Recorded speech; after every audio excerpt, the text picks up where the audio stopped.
See, before my mum put me in care, she was neglecting me, which I never saw at the time, never realised until I was older. My mum put me through a lot of things, but I never wished death on her.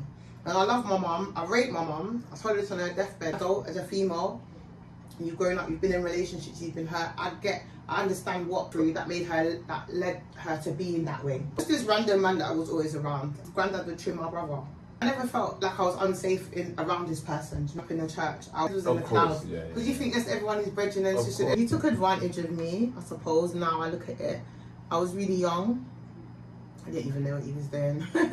He just dashed himself on me, but he was speaking to me. He was the kind of only person paying attention, asking me how I was. Now I'm looking back, must have just been going through one ear and out the other. Yeah. But whatever he did to me, he was allowed to do. A call from my grandma, she told me to come round, and his daughter's opening the door.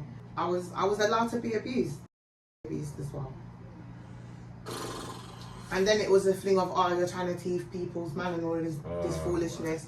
But fast forward that, my grandma's holding my son, and I just think, I'm a big girl. Yeah, my granddad preaching about the deceived can't be the deceiver, and you know, they're holier than thou. There are people that have been abused. No, I don't want to hear that.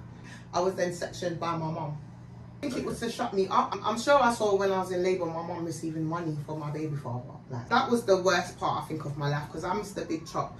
From 17 to 21, I was in and out of these mental health hospitals. No, the guy's disappeared into thin air. But what it is you have to remember that I don't even business with this guy, because it's the family at the end of the day and foremost. You allowed that to happen. I don't know what female sits down and watch a female get taken advantage by someone.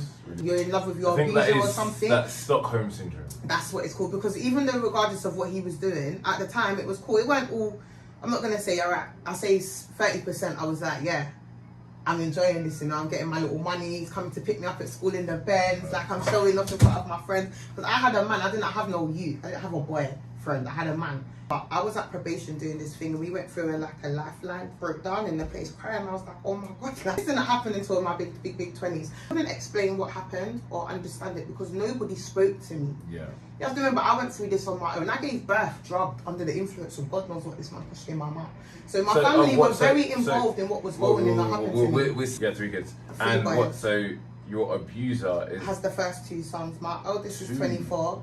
And I think my youngest is probably 22. I don't even know their names. I don't even know the day they were born. And that hurt. At the time I was 17, I had 2 kids. In a report that was done recently on me because of where I was, it was mentioned that the family did admit that, yes, something did happen when she was young. So you have to remember, my children are adults now.